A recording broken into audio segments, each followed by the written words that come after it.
Hello and welcome to your LoMa News Update for September 2019. I'm Missy Rose. And I'm Christian Leonard. And here's what's happening at Logan-Magnolia. The start of the school year is a time for new beginnings. Freshmen starting high school, 7th graders starting middle school, and teachers trying to keep their heads on throughout the process. But for some kids, it's the very first, the start of preschool. Few, if any of us, remember our first day of preschool. But that day marks the first in a long journey to discovering who we want to be when we walk across that stage in May. How is the first day of preschool different from the rest of the year? The first day of school can be a little crazy. Between Miss Johnson and I, we have 47 of our 62 preschoolers are new.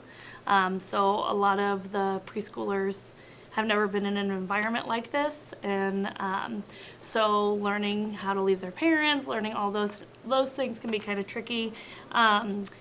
We as teachers have to really make sure that first day we have that connection with them to make it positive so they're ready to come in. How do most kids and parents handle it the first day?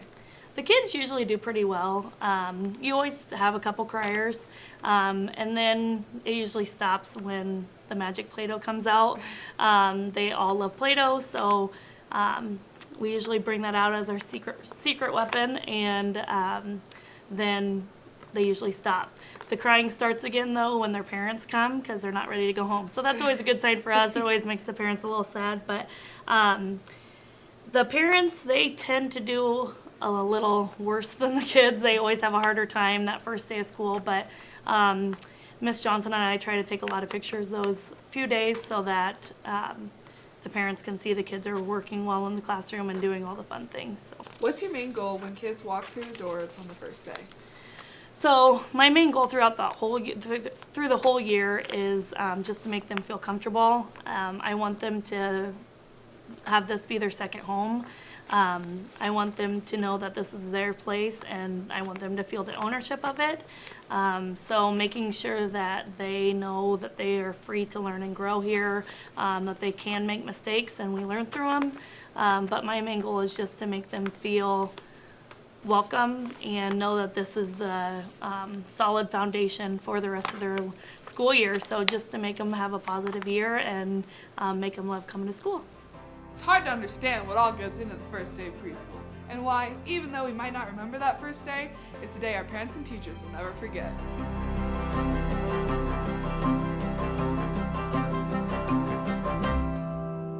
Do you remember your first day of preschool, Christian? Oh, I barely remember yesterday.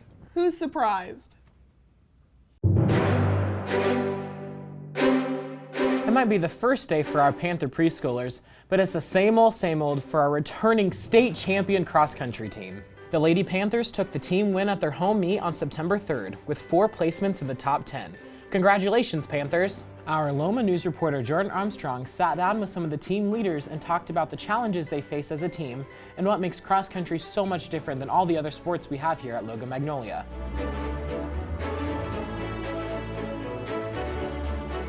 What are some common misperceptions about cross-country? That we get used to running that far. Like, people are like, how do you do that? But like, we want to die every race. That like we make it look easy, but like it's really not easy for us. We still have to like work really hard. We're just used to putting our body through that much pain because, I mean, we have to do it through practice and with every race, so we're just used to it. You're on alone, but how is cross-country a team sport? Well, all the points we score individually compile for a team score, and the lowest score wins the meet, so everyone matters. Agreed. Not much else to say about that. How much does supporting each other matter? Supporting each other matters a lot because cross-country is such a hard sport, and so like through the practices and meets, it's really important for everyone to like be there and support each other.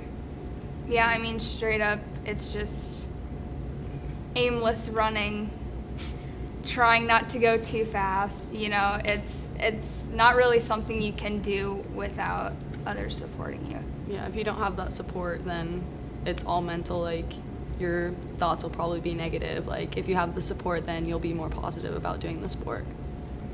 What makes LoMa so good at cross-country?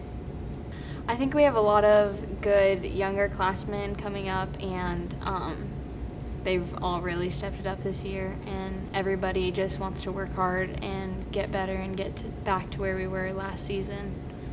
So I think, with our grade, we've just always been like such good friends, and we've been multi-sport athletes. So we've just always had a good work ethic and just carrying that over into cross-country season. Yeah, I was just going to say, like, we're all pretty much multi-sport athletes, and all these different sports help us in cross-country too. And, like, we've grown up playing so many different types of sports with each other, so we're used to each other's, like, company and what, like, they're going to, like, do, I guess.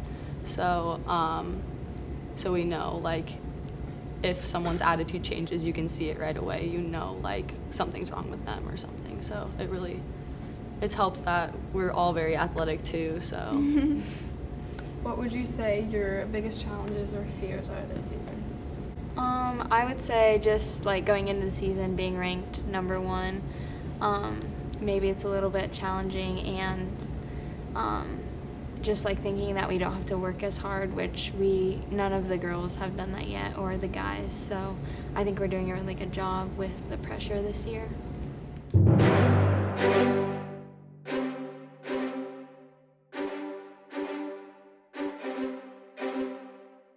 September also marked the start of rehearsals for LoMa's fall musical, Young Frankenstein. I sat down with the play's director, Miss Vogesser, to talk about the musical and how exactly Mary Shelley's classic novel gets turned into a comedy.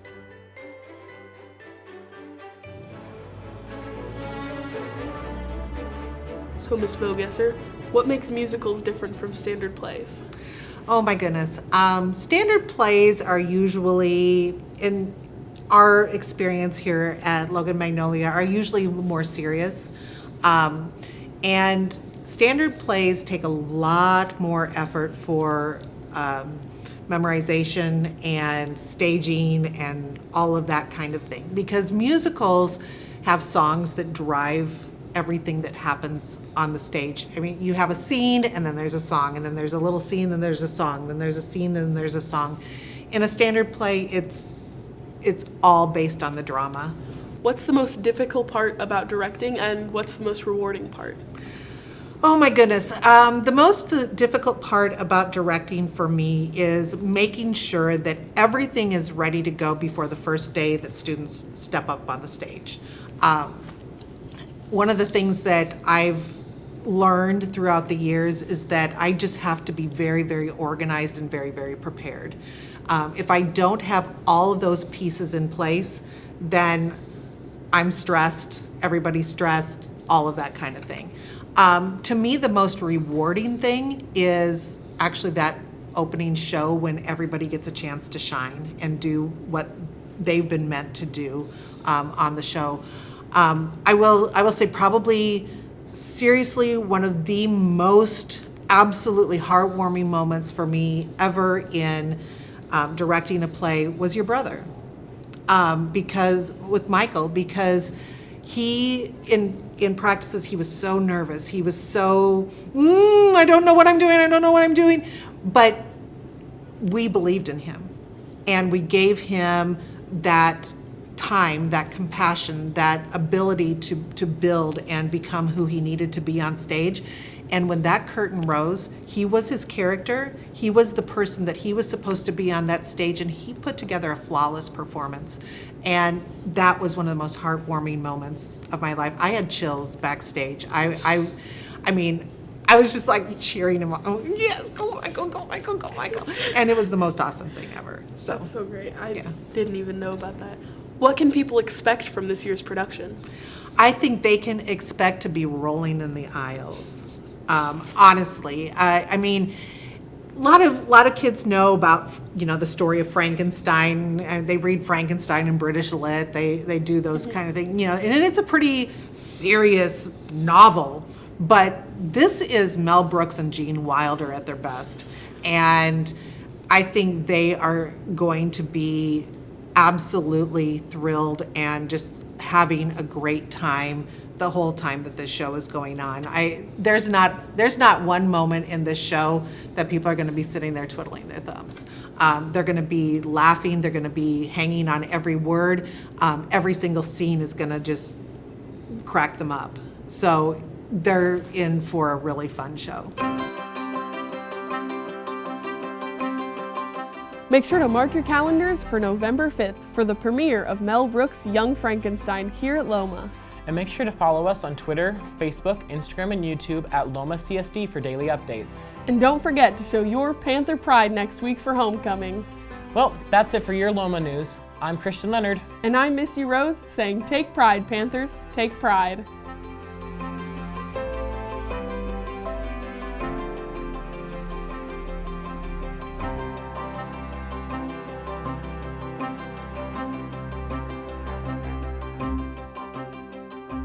Action. Christian. I'm here with the one and only Kale Sloan. Kale, how's your day going? Good. Kale, can you tell me what the first day of preschool was like? Good. Kale, who's the best babysitter in the whole wide world? Really Kale, how do you feel about our current political climate? good. All right, Kale, say goodbye and say go Panthers. Goodbye. Go Panthers. Okay, I just had to get that out of my system. Wow, okay.